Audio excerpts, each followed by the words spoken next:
Coucou, c'est Elodie du site Les Graines. Du coup, je voudrais aujourd'hui te faire un podcast, parce que je suis en pleine cuisine, tu vois, avec mon nounou, sur l'importance de prendre en compte justement les personnes qui ont fait un travail thérapeutique, et en prendre compte de façon très positive.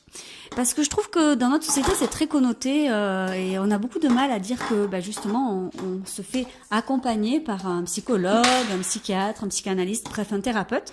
La famille thérapeutique est très grande et s'agrandit, et c'est pas plus mal ainsi, parce que moi je suis plutôt du parti pris que en tout cas c'est très positif, parce que chaque personne forcément est différente et chaque accompagnement ne lui conviendra pas, et parfois un accompagnement qui a convenu ne convient plus et vice versa. Et c'est assez compliqué de trouver en plus le thérapeute qui nous convient. On est souvent déçus parce que c'est quand même très compliqué d'aller voir quelqu'un, mine de rien, et de se livrer à lui.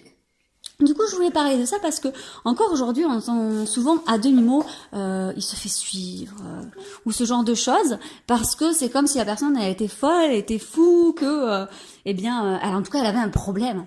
Alors, je voudrais revenir là-dessus parce qu'il faut savoir que déjà des problèmes, on en a tous, et tant mieux, parce que c'est ça aussi qui nous fait grandir, c'est ça aussi qui nous fait avancer. Et en d'autres termes, on est tous, pour ainsi dire, névrosés. Alors le terme névrosé, là aussi, attention, moi je prends vraiment le terme névrosé dans ce qu'il est, c'est-à-dire dans sa définition psychanalytique. Dans notre construction psychique, il faut savoir que soit on est névrosé, soit on est psychotique. Et vaut mieux être névrosé que psychotique, bien que ce n'est pas si grave d'être psychotique non plus, c'est juste que c'est plus handicapant, dirons-nous, pour vivre en société. Mais il faut savoir qu'à peu près une personne sur 5 est psychotique. Donc là, tu peux regarder ton entourage et réaliser qu'effectivement, il y a beaucoup plus de psychotiques que ce qui n'y paraît. Donc du coup, je veux dire qu'un accompagnant, c'est magnifique, parce que déjà, ça veut dire qu'on a l'humilité de se dire que on a à travailler des choses, qu'on a envie d'avancer, et qu'on a besoin peut-être de quelqu'un d'objectif, de quelqu'un qui ne va pas nous juger, parce que normalement, rappelons-le, qu'un bon thérapeute, quel qu'il soit, n'est pas là pour nous juger, et d'ailleurs n'a rien à penser de soi, des autres, en tout cas des personnes qui l'accompagnent. Et ne devrait normalement pas faire de transfert, bien que là, j'en parlerai après, mais c'est une question un peu plus complexe.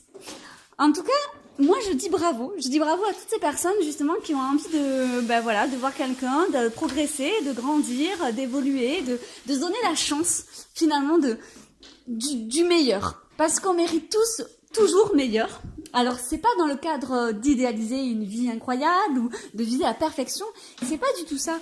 C'est peut-être parce qu'on peut se dire que quelqu'un a peut-être la possibilité de nous aider, nous accompagner là encore, avec bienveillance, sans jugement, avec objectivité, vers un mieux-être personnel. Donc là, j'ai pris mon Zazou dans les bras. Oui, tu veux participer toi aussi? T'as des choses à dire, c'est ça? Ah ouais, c'est vrai. Oui. Donc, effectivement, c'est pas toujours facile, mais ça en vaut largement le coup. Pour ça, par contre, il faut vraiment se donner la peine de trouver la personne qui va nous aider au mieux. Et ça, c'est compliqué. Ça, c'est compliqué parce que déjà, se dire, est-ce que je consulte? Est-ce que je veux voir quelqu'un? C'est déjà pas facile en soi. Donc, il faut faire le cap de prendre rendez-vous, de trouver quelqu'un. En règle générale, c'est par le bouche à oreille. Puis, une fois qu'on y va, c'est se livrer à un inconnu. Et ça, c'est jamais évident. En plus, il y a toujours la question du transfert. C'est-à-dire que on va transférer sur le thérapeute quelque chose. Ça peut être notre mère, notre père, quelqu'un. Et du coup, ça va faire ressortir en nous pas forcément le meilleur. Le besoin peut-être de mentir. La crainte que le thérapeute voit en nous des choses qu'on n'a pas envie qu'il voit, tout ça. Donc, n'oubliez pas que les thérapeutes ne sont absolument pas des devins. Ils ne vont savoir que ce que vous avez envie de dire, et d'ailleurs, ils vont prendre en compte le fait que vous n'allez pas tout lui dire, et il s'en fout. Parce que ce qui est intéressant, c'est pas de savoir en fait si vous lui dites la vérité ou non, ou si vous êtes dans le mensonge. C'est pas ça. Lui, il est pas là du tout pour juger ça. Il est là pour vous accompagner là où vous en êtes au jour d'aujourd'hui. Donc ça, c'est important vraiment de le prendre en compte. Ensuite, j'ai envie de dire que aussi, pour choisir un bon psy, un bon thérapeute, c'est super important de savoir si lui-même, il a fait une thérapie. Pourquoi je dis ça? Parce que je trouve que les meilleurs psys, déjà, c'est ceux qui savent ce que c'est. Rien que par humilité, être de l'autre côté, savoir à quel point c'est difficile, à quel point parfois c'est violent de faire une thérapie, à quel point c'est compliqué, à quel point c'est compliqué de de se confier à quelqu'un que l'on ne connaît pas. Ça, c'est pas évident. Et aussi, tout simplement, parce que ça va lui aussi le faire travailler sur ses propres transferts. Et du coup, ça va être quelqu'un qui va éviter de vous juger parce qu'il ne va pas voir en vous des personnes qu'il a dans son entourage et qu'il n'apprécie pas ou qui lui auraient fait du mal il y a quelques années, quelques mois ou actuellement. Parce que un psy, finalement, c'est une personne comme vous et qui a aussi sa propre vie, ses propres difficultés.